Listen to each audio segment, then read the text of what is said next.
¿Qué tal? ¿Cómo estás? Bienvenido. Hoy es jueves 4 de febrero del año 2021 y vamos a entregarte en este espacio de Master Vidal en YouTube una entrega, una cápsula sobre el análisis de una obra literaria. Hoy vamos a trabajar Adiós a las armas del maestro Ernest Hemingway. Adiós a las armas. Aquí también ya tenemos la novela breve, como comparación como esta, sin duda, tal vez, no, yo creo que más de la mitad de brevedad en la novela El viejo y el mar, en esta separación del joven con el anciano, y el anciano se va a generar el último acto o uno de los últimos actos de virilidad y de existencia como hombre, esta lucha contra el destino, esta, esta batalla, este combate de lo que el hombre es en este mundo creado por ese Dios, que suponemos que ahí está, y entonces pesca su gran meta, encuentra su destino, pero desafortunadamente para nosotros, como experiencia, como la experiencia del viejo, pues al final ahí quedó. No hay un premio, ¿no? El premio que tomó el gran pez que logró captar, solo le puede mostrar a los hombres el esqueleto, solo le puede mostrar a los hombres el hueso, y eso a los que saben ver. Los turistas de la vida no lo pueden notar, solo los expertos pueden notar que pescó un enorme pez, que de ese tamaño fue su existencia. Y entonces no hay estos honores que estamos pensando en el mundo de los sentidos, en el mundo de fuera. Es muy bella El viejo y el mar. Hoy, Adiós a las armas me parece que es el otro enorme clásico del maestro Hemingway. Hemingway fue catalogado como un autor con un aire un poco maldito, con un aire un poco, dice aquí en la edición, que algunos discuten si Hemingway ha sido considerado como el más representativo de los escritores de la llamada generación perdida norteamericana.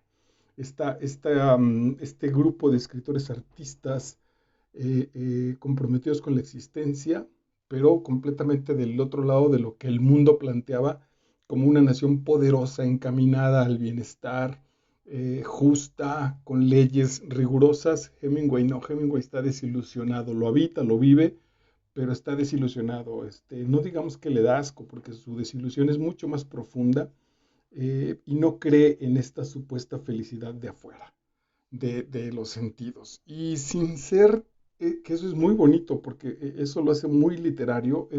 Recuerden que la formación del maestro Hemingway vino como periodista, y entonces sabe trabajar el asunto de la objetividad y sabe retratar y manifestar la realidad con respecto a cómo la ve, intentando no participar de ella con su situación subjetiva, ¿no? Intentando no, ni siquiera tampoco entonces como algo que a él le permita reflexionar y sentarse a filosofar, a encontrar las situaciones psicológicas, metafísicas de qué significa vivir. Y me parece que esta postura de Hemingway queda muy bien en Adiós a las armas.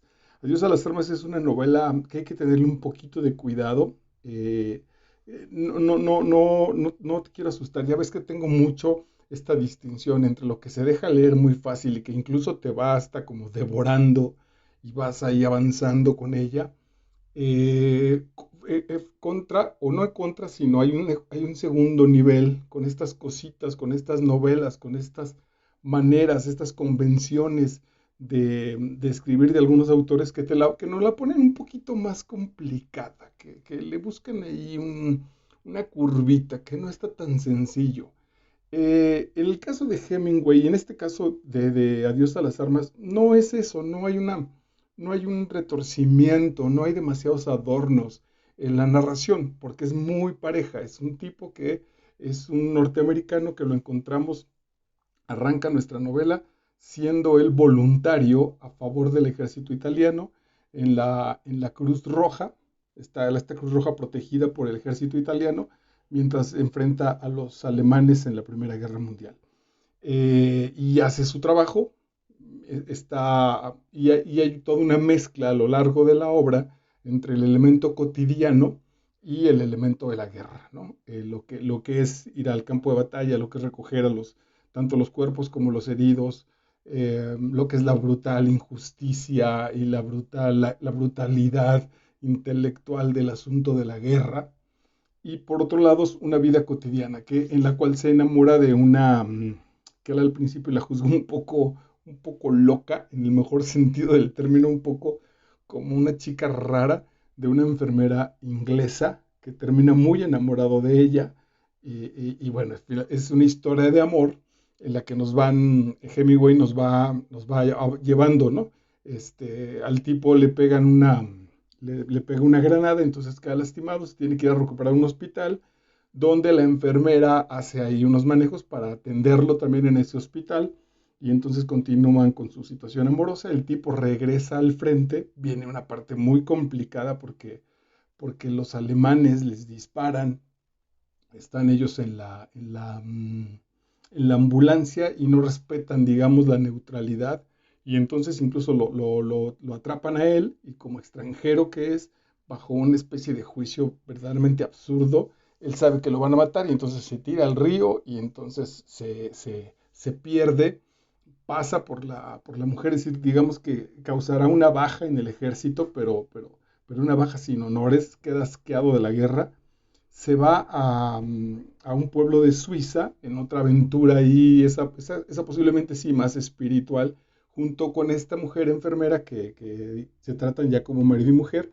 Incluso ella está embarazada, y en Suiza, un sitio neutral, viven un gran amor, ¿no? Viven un amor pues romántico, apasionado, se conocen, la pasan muy bien, están esperando con mucha ilusión a su hijo. Y, y bueno, claro, para el final de la novela viene esa brutalidad, esa bofetada artística que nos pega Hemingway. Ahorita te la cuento para tener parte de ese misterio, y vamos a ir explicando las otras cosas que trabaja Hemingway en Adiós a las armas. Entonces, bueno, esta narración relativamente sencilla en la que vas avanzando con él y que vas generando la experiencia, a mí en particular me dejó la sensación de, bueno, a qué hora empieza la batalla y a qué hora empieza la reflexión filosófica sobre la guerra, y no aparece.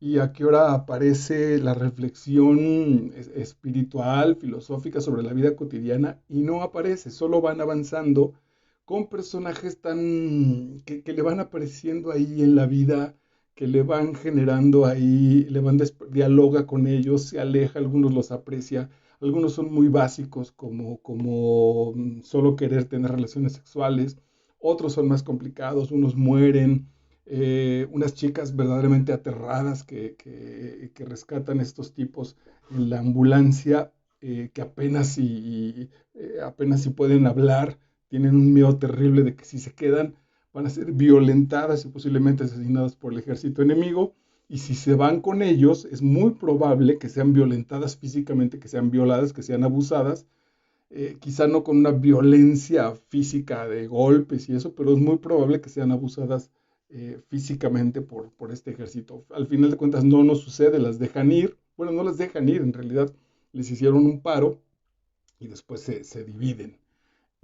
Como símbolos, como señales de lo absurdo de la guerra, donde estés, en cualquier punto que estés de la guerra, posiblemente si tengas razón o si no tienes razón, si eres víctima, si eres el sargento, si eres soldado raso, si eres el general, hay un mundo absurdo, hay un mundo sin piedad, hay un mundo que de pronto se vuelve mecánico, en tanto que se pasa el tiempo, y lo más interesante de la guerra, pues son posiblemente los 3 o 4 combates que sucedan. Tiene un sentido, no es una cosa azarosa. Con eso va a cerrar Hemingway. Tiene un sentido A mí me queda la sensación de que si no hubiera guerra, si no hubiera batalla, si no hubiera muerte, la vida sería insoportable. Muerte no en el sentido filosófico, ahora sí, la muerte como esta parte de compañía de la vida que nos va permitiendo marcar que tenemos un determinado espacio y tiempo para cumplir con una misión, que no sé si eso es muy romántico, pero más o menos es el planteamiento que cuando menos a mí me deja más tranquilo. Una experiencia temporal en la cual vengo pues a habitar determinado espacio de tiempo y después saldré. Hoy leía en otro trabajo que estoy preparando, que se llama José Trigos, que decía que la muerte y la vida tienen esta particularidad. La vida llega cargada, el nacimiento y la muerte, el nacimiento llega cargada de vida y se va desarrollando lentamente. Y en cambio la muerte se la arrebata en un momento, ¿no? O sea, cuando naces y si vas a tener una vida larga, bueno, pues la vas lentamente al paso del tiempo, la vas desarrollando desde el día en que naciste. Pero cuando llega la muerte se la lleva toda. No te dice, ok, vas a empezar a morir a partir de este momento, sino el día que mueres, toda tu estela que has ido dejando del paso de tu tiempo es absorbida por ese efecto. Bueno, y entonces vamos entrándole. Hoy solo tengo en este aire relativamente cotidiano, periodístico, de lo que es la guerra, en esta objetividad de, a ver, me meto a vivir la vida lo mismo hubiera sido en Italia, en Francia, en Alemania, en Rusia, en los participantes de este primer conflicto mundial, porque lo que quiero ver son los seres humanos, cómo se comportan cuando hay guerra, pero tampoco asume un asunto crítico, no lo quiere, no le corresponde, no es Beckett criticando, esperando a Godot, no es esa situación de miren a ver lo que nos está dejando la guerra, sino es este tiempo me ha pertenecido, en este tiempo me ha tocado vivir, de este tiempo soy consciente y se vive de esa manera y entonces así corre 300 cuartillas hasta que viene otra vez esto que te planteo, el final.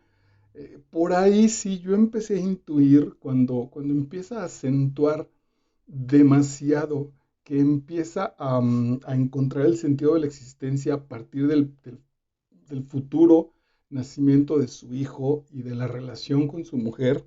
Entonces de ahí me empieza a quedar, Catherine se llama la mujer, me empezaba a quedar la sensación porque lo remarca y lo remarca y lo va remarcando Hemingway y lo va valorando y la espera y el sacrificio y la ilusión que le hace y sin embargo el parto se va dificultando y se va dificultando, que empecé a presentir que algo iba a pasar. Empecé a presentir, dije, chin, ya, cuando menos llegó en un punto para mí en el que dije, si el niño nace, la historia va a quedar un poco hollywoodense, la historia va a quedar un poco, bueno, pues ok, qué bueno, ¿no? Qué bueno, y no sé si simbólicamente sea la esperanza, una nueva vida en un mundo mejor, ok, pero ahí no me esperaba, ¿no? Que fuera Hemingway, y por otro lado, si no pasa este nacimiento, si algo sucede y, y se afecta, entonces iba a estar verdaderamente interesante, iba a caerse. Es, es, es un enorme pastel, estoy pensando en un pastel que de pronto dudas si los que lo están cargando van a llegar a la mesa. Y resulta que no, pues que va a ser más interesante que el pastel se les deshaga y se caiga y se acabó la fiesta y es verdaderamente un tremendo madrazo y es terrible. Entonces, esto lo digo porque solo tengo dos notas. Voy a leerte el primer párrafo de la novela y después voy a compartir contigo el último, así, literal. Eh, no, voy a leerte tres, porque en realidad no es el último. Voy a leerte el primero y el último, sin duda eso sí lo voy a hacer. Y uno anterior que es justo recién la muerte de Catherine. Es decir, con tres extractos, con los tres puntos, eh, los tres acentos que marca Hemingway para este maravilloso trabajo. Otra vez te hago la invitación, si no la has leído, tenle paciencia, espera, aprende a esperar en tus lecturas y sumérgete, pues, porque es muy hermoso, tiene una pluma maravillosa, sin duda, te va describiendo el viaje de la lancha hacia Suiza, es espectacular, pues, lo que sucede en las noches, la posible aparición de los nazis, la angustia que tiene cuando llegan, la duda que empieza a generar con los personajes, etcétera, etcétera. Bueno, ok, me arranco entonces con el génesis de la novela que dice así. En el capítulo primero, aquel año, al final del verano, vivíamos en una casa de un pueblo que más allá del río y de la llanura, es decir, apartada, miraba a las montañas como el horizonte, ¿no? En el lecho del río había piedrezuelas y guijarros, blancos bajo el sol, y el agua era clara y fluía, rápida y azul, por la corriente.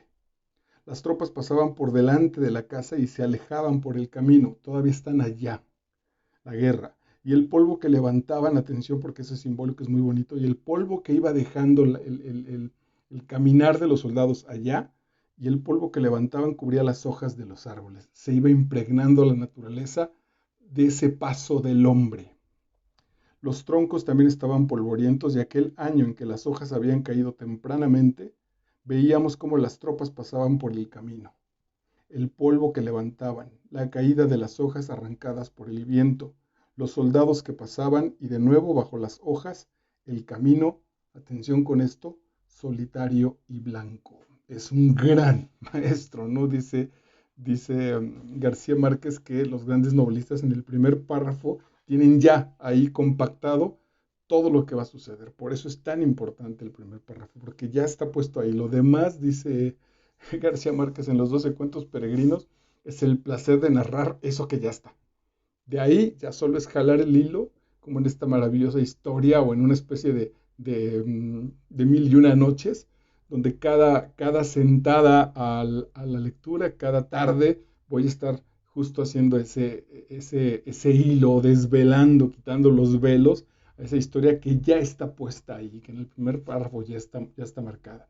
Un lugar, nacimiento, la vida enfrente, ensombrecida por la guerra que va dejando el polvo en los árboles se van limpiando, hay cambios, se está moviendo y después solo queda un camino blanco y solitario, un camino en la nieve y solitario. De ahí se arranca para todo esto que ya te trabajé, que tiene montones de reflexiones de este tipo. Quiero llamar la atención en que una vez que está en el hospital, que está en recuperación, se enferma de ictericia, y que no es gratuito. El asunto con la ictericia en el diccionario simbólico de las enfermedades tiene que ver que es un conflicto de contacto con la ira y la justicia. Un conflicto de contacto, perdón, ante la ira y la injusticia. La gente que se enferma de ictericia tiene un tema con respecto a que su realidad es injusta y está enojado con esa realidad injusta. No acaba de ajustarlo y entonces se encabrona frente a esa realidad y eso, como no puede expresarlo, eso le provoca un malestar.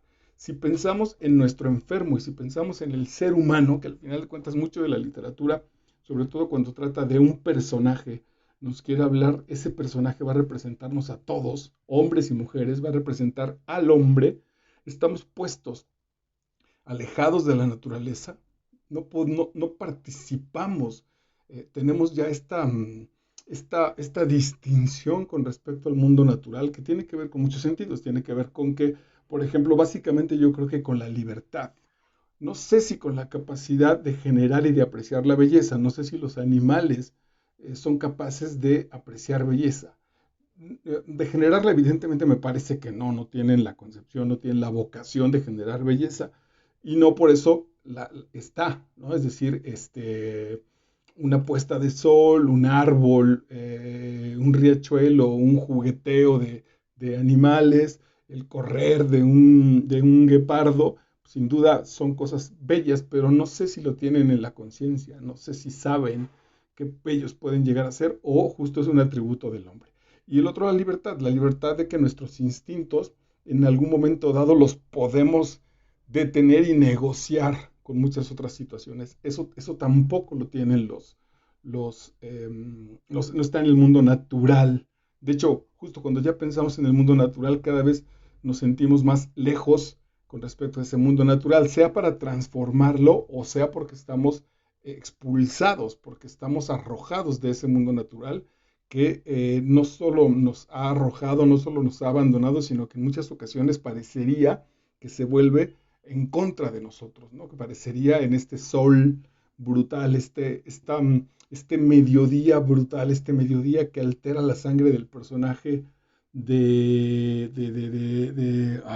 cuando me acuerdo así de improviso, de Albert Camus, del extranjero, que entonces ante este mediodía brutal de sol y de calor saca la pistola y mata al árabe, mata al extranjero. Y él dice, lo hice por eso. Si hubiera habido sombras, si el día no hubiera estado así, seguramente no lo mató. Había su historia, evidentemente, pero el detonante como tal parecería ser que es la naturaleza. Bueno, en eso la ictericia entonces te digo que es una enfermedad que tiene que ver con el rechazo ante la ira y la injusticia. Es la secuela de un miedo violento o de un rencor respecto a una creencia. También la gente que se enferma por ictericia tiene una creencia y esa creencia le causa miedo. Quisiera arrancársela de manera violenta y entonces se enferma de este proceso, de esta enfermedad, que es la ictericia, que es lo que le sucede a nuestro personaje. Simbólicamente, y me parece que por eso le escoge Hemingway, este padecimiento, o sea, no prefiere gripa, sino justo porque, porque al no poder, al dejar de ser hombres naturales, al dejar de ser elementos de la naturaleza como tal, que en muchos sentidos, por supuesto que lo somos, pero hay otros que nos sentimos, como te insisto, alejado de ese proceso, y al no poder controlarla, manipularla, entenderla, entonces nos violentamos y estamos en contra de ella. Que yo creo que el gran elemento es la muerte. Al ser conscientes de nuestra muerte, eso va a sacudir todo el asunto, eso va a permitir que la tengamos al mundo natural, a la vida propia, incluso como si fuera una enemiga de nosotros. Vengo a la vida, pero no vengo agradecido, no vengo en plenitud. En realidad creo que sí, pero las creencias que he ido desarrollando culturalmente a lo largo de cuando menos en esta tradición, 2500 años, no hablan de eso.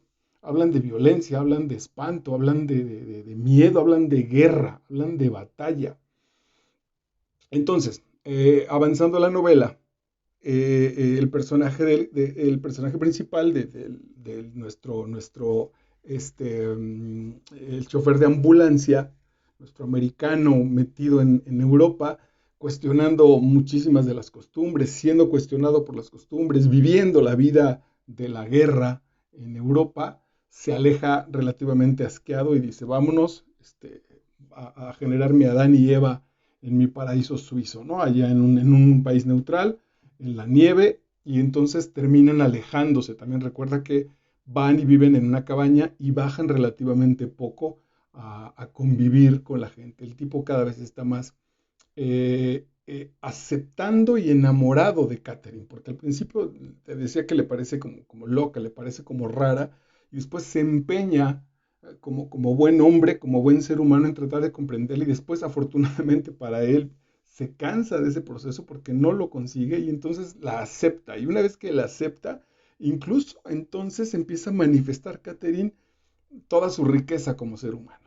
Empieza a abrirse para él y la pasan muy bien. El tipo es bastante sencillo, de vez en cuando baja a la ciudad, se toma una cerveza, la recoge, van a su cabaña, no tienen problemas económicos, son buenos vecinos, la comunidad los aprecia y poco a poco van ahí determinando su futuro. Empieza a preocuparles, claro, tampoco de manera neurótica qué va a suceder con su hijo, pero el gran elemento es que se descubrieron uno al otro. En un mundo asolado, brutalizado espantosamente por la guerra, al final de cuentas ellos terminan encontrándose uno a otro y allí encuentran el alimento que les va a permitir seguir la vida, ¿no? Sin volverse como los otros personajes, unos cínicos o unos melancólicos o unos solitarios o unos losers, le podríamos llamar, unos deprimidos,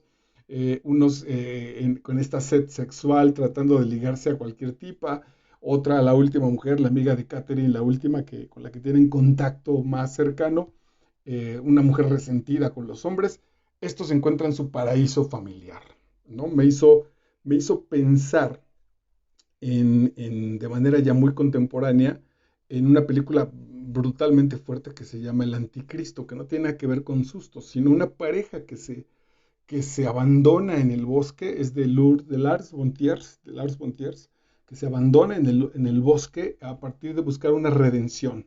Están haciendo el amor y por estar metidos haciendo el amor descuidan a su pequeño bebé de 2, 3 años que apenas está gateando, el chamaquillo cae del tercer piso, se mata y esto genera una crisis tremenda en la pareja y entonces se aíslan durante un tiempo en un bosque, en una pequeña cabaña para vivir su redención. No te lo platico porque el asunto es brutal, consíguela y tienes que verla.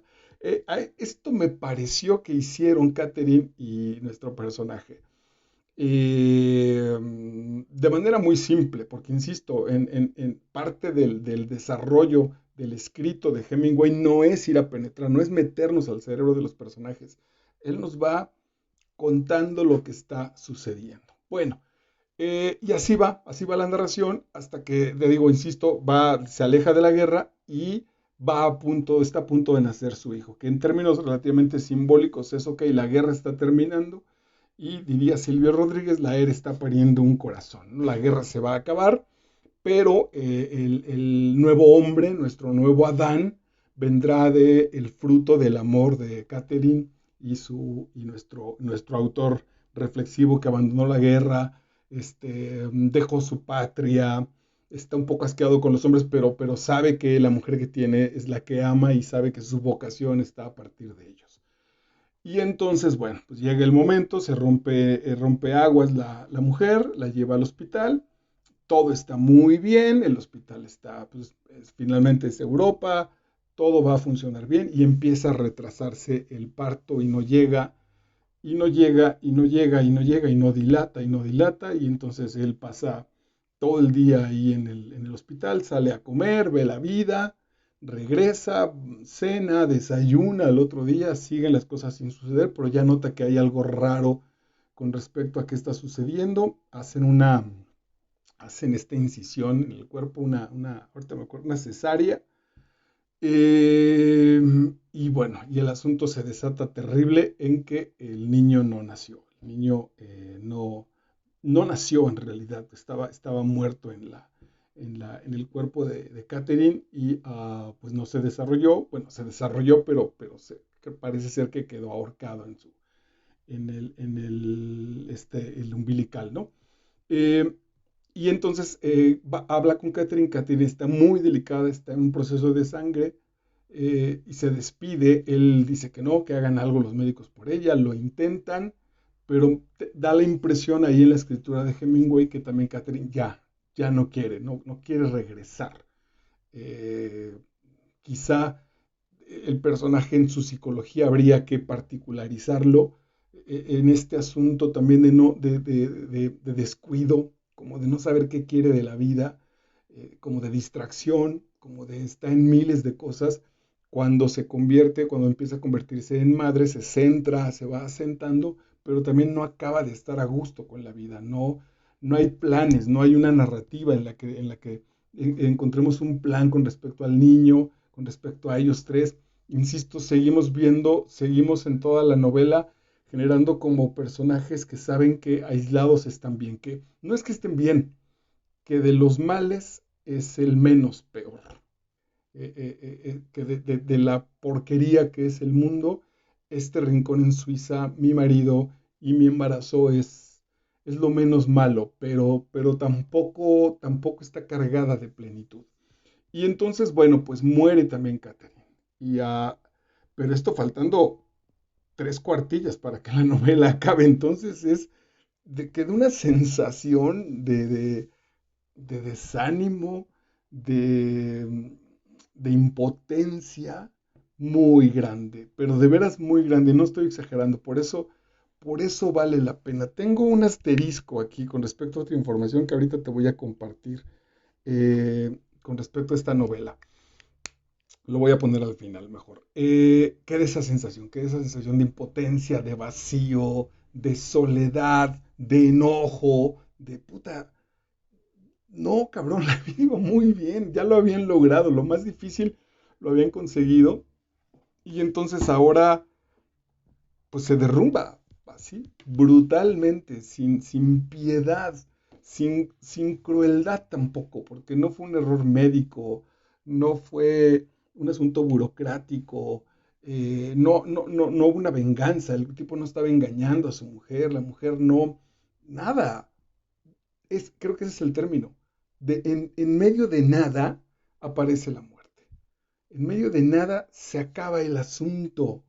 Eh, por eso se vuelve casi absurdo. Por eso cuando la lees dices, ¿en serio? Pero ¿por qué? Y sin embargo también ahí está la enorme grandeza, porque solo un genio se le hubiera ocurrido ponerlo allí, justamente ahí, esperar y avanzar, y te deja presentir, y ya vas sintiendo el saborcito agridulce de ¿dónde me va a llevar esto? No vayas, Hemingway, no vayas a cagarla y vayas a matar al personaje. Y ¡pum! Te lo hace con toda la maestría. Y claro, queda el sabor de, para eso leí 300 cuartillas, pero el punto es que qué miedo llegar al punto antes de un parto, ya no digamos, o de la plenitud, y que en ese momento, solo porque sí, solo porque así es el diseño, la vida te arrase y entonces digas, güey, viví 70 años, viví 30 años, estudié mi carrera, me enamoré, conseguí casa para mi mujer, para mí, este, y este es el resultado. Sí, digamos en ese sentido, no me porté mal y solo porque está aquí fue una raza y se lo lleva todo, esa es la sensación que queda. La última reflexión que hace nuestro personaje a partir de eso dice así, ¿por qué, ¿por qué se había portado así en la habitación? Sin duda pensaban, habla de las enfermeras y del doctor, sin duda pensaban que volvería en sí Catherine y empezaría a respirar. No tenía religión, pero sabía que debería haberlo bautizado. No obstante, si no llegó a respirar, nunca había vivido. Solamente en el seno de Catherine. Muchas veces lo había oído cómo se movía, pero la última semana no. Tal vez ya estuviera ahogado. ¿Cómo hubiera querido que me ahogaran así?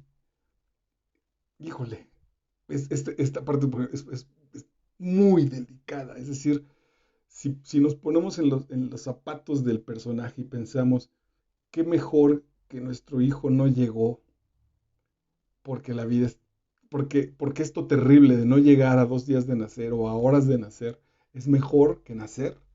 Y yo hubiera preferido, después de todo lo que nos platicó, del amor que descubrió, de él como persona, de lo enriquecido que de pronto también estaba por encontrar el amor con Catherine, el dolor, la sombra del dolor es brutal, es devoradora. Y entonces decir, yo hubiera preferido tu destino, hijo mío, no por amor al hijo, sino porque creo que está mejor no nacer. Ante esto, la opción es mejor no ser. Ahí sí puede entrar lo filosófico, pero está puesto ya en nosotros. El Hemingway con esta maestría no fue necesario, no te voy a hacer un ensayo para mostrarte mi inteligencia, te voy a mostrar la realidad con mi pluma, maravilloso. Hubiera querido que me ahogaran así, y no obstante la muerte, me evitaría así tener que pasar este momento doloroso. Ahora moriría Catherine. Siempre ocurre así, atención, siempre ocurre así. Eh, por eso creo que me queda a mí la sensación, esto no lo podría asegurar, ni siquiera lo lanzo como una tesis, que la vida, si la vida lo que te tienes después de enamorarte, que tu hijo no nazca y que tu mujer se muera, creo que vale la pena más inventarse la guerra. Porque por ahí los afortunados terminan siendo honorables o se entretienen o si te lastiman, lastimas. No sé, hay como un sentido del dolor a partir de la voluntad que de la impotencia de esta especie de Job al cual ¡fum! Solo lo arrasó la existencia. Se muere, no se sabe nada, nunca se llega a tiempo para saber. Te empujan al juego, el nacimiento, te enseñan las reglas y a la primera falta te matan. Al primer descuido, al primer chin, creo que ya no se está moviendo el niño. Vamos, ya enseguida. Y cuando dices, no, hombre, todo debe estar bien, no es cierto, no estaba bien, ya estaba pudriéndose, ya estaba la muerte ahí metida. Te matan sin motivo o, o atrapas la sífilis, pero siempre acaban matándote. Con esto hay que contar un poco de paciencia y te llegará el turno. Ese es, lo piensa para él, pero sabemos que nos lo está diciendo a nosotros. Un poco de paciencia y te llegará el turno. Ah, macabro, creo que sí, casi macabro, ¿no? Es que hijo, no es macabro porque no hay una intención. Tantito lo seguimos y podemos, no sé si deprimirnos, pero reconocer que la realidad es así de salvaje, que intentes lo que intentes. Un día pasa esto, te lleva la sífilis, te carga la fregada, te lleva el demonio, pum, desapareces sin nada.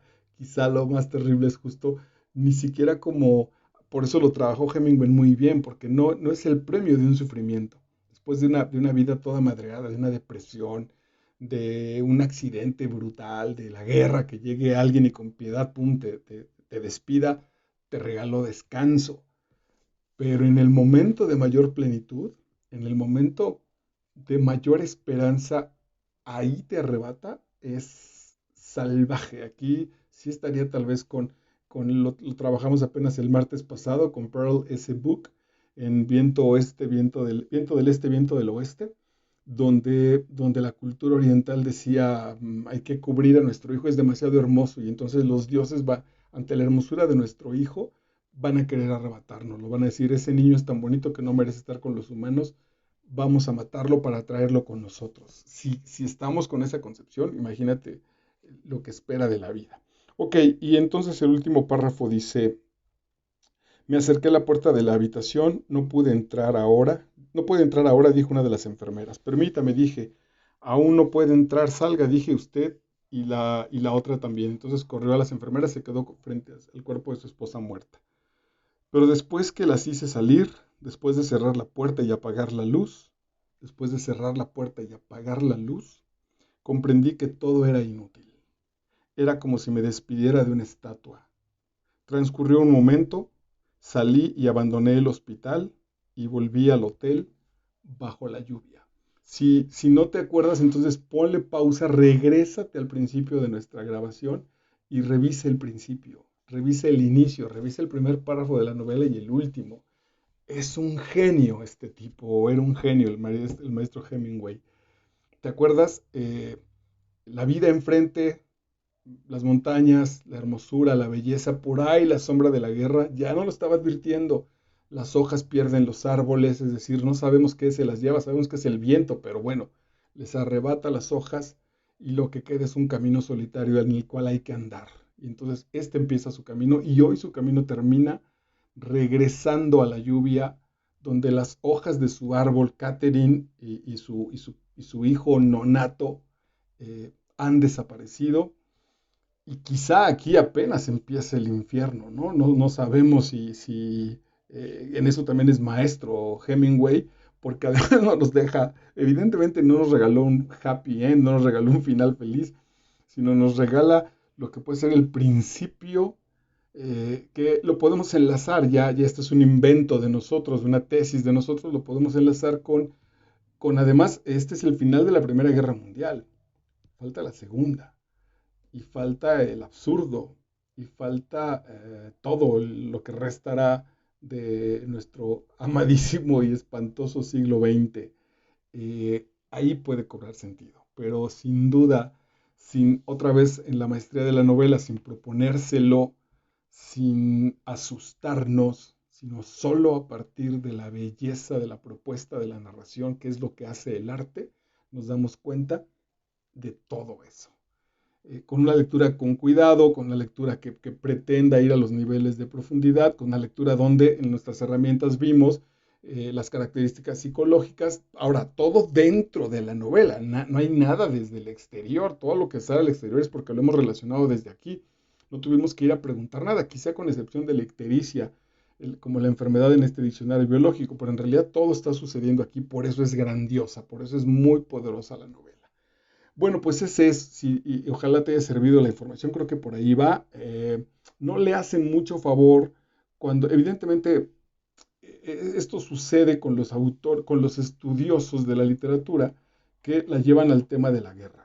Y los estudiosos de la literatura lo siguen viendo por fuera, siguen pensando que Hemingway escribió contra la guerra. A mí me parece que si le damos vuelta, Hemingway escribe sobre la condición del hombre. La condición del hombre solo es una proyección. La guerra, perdónenme, la guerra solo es una proyección de la condición interna del hombre, de los sustentos de conversación que el hombre elabora, de ahí se inventa la guerra.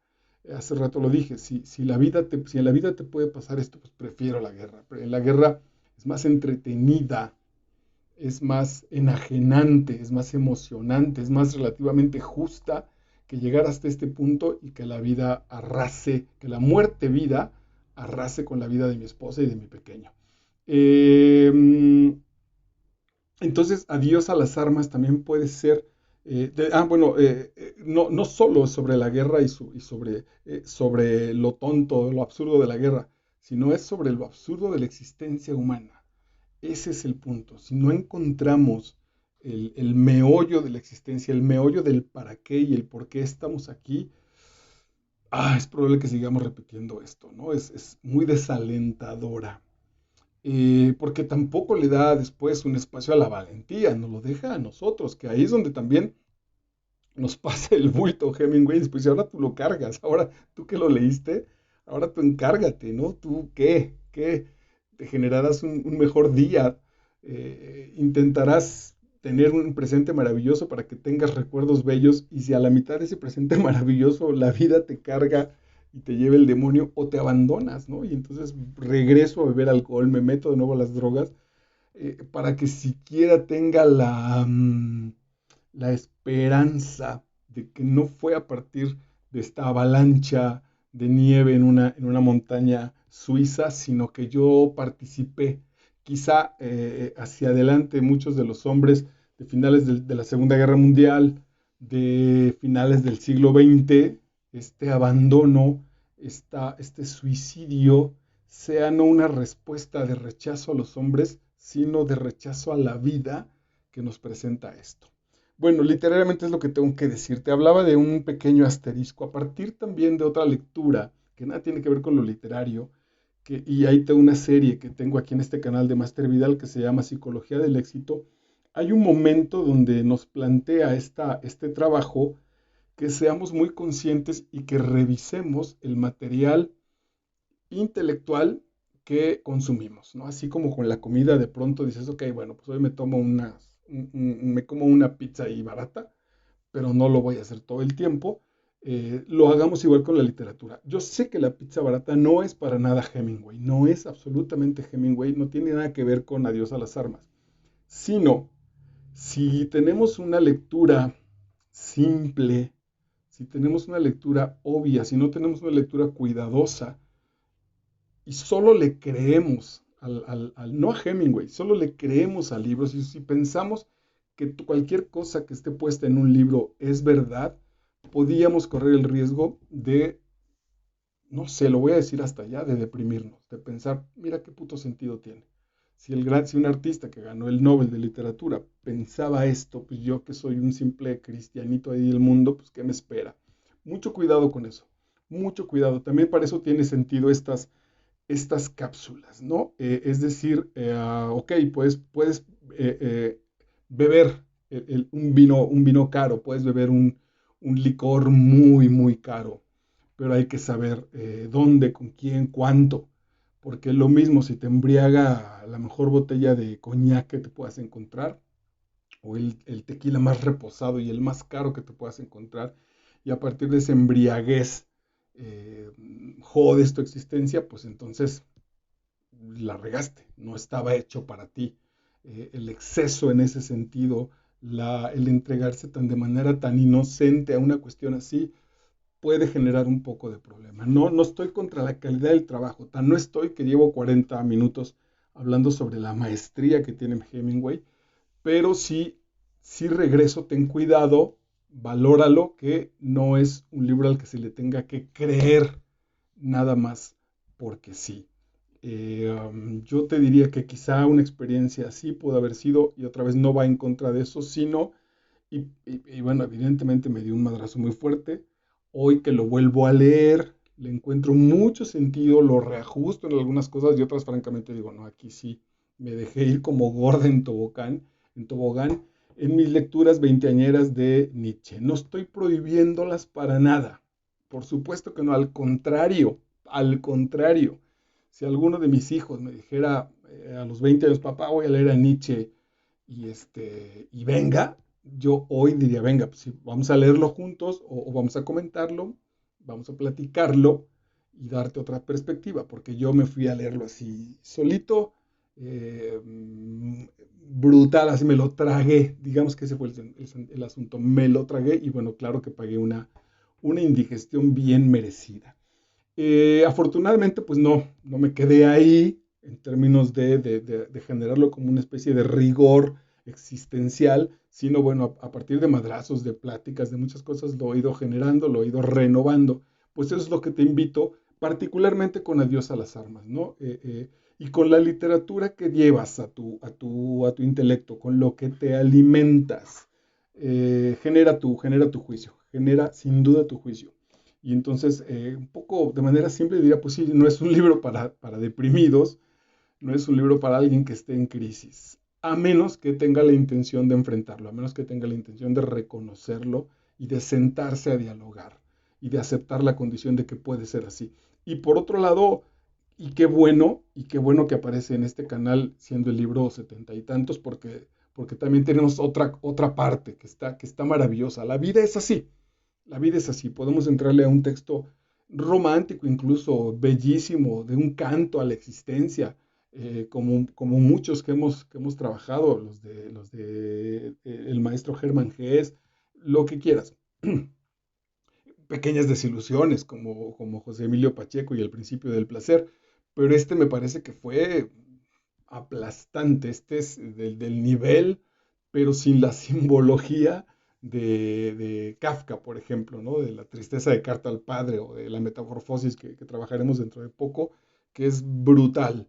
Entonces, bueno, ahí revisa. No estoy diciendo, insisto, que sea malo, no, solo con cuidado, solo toma también ponle otras lámparas, dialoga con él, no le tengas ningún temor, no porque sea Nobel y sea Hemingway y sea un gran artista, recuerda, fueron y son seres humanos como tú y como yo, se contestaron preguntas, intentaron que su vida fuera mejor, querían ser amados y amar a su gente y así lo vivieron. Entonces, sin ningún temor, es una enorme oportunidad para faltarle al respeto a la estructura del autor, a lo que tenemos como el autor y hablar directamente con el libro y decirle, pues, ¿sabes qué? No estoy de acuerdo con esto.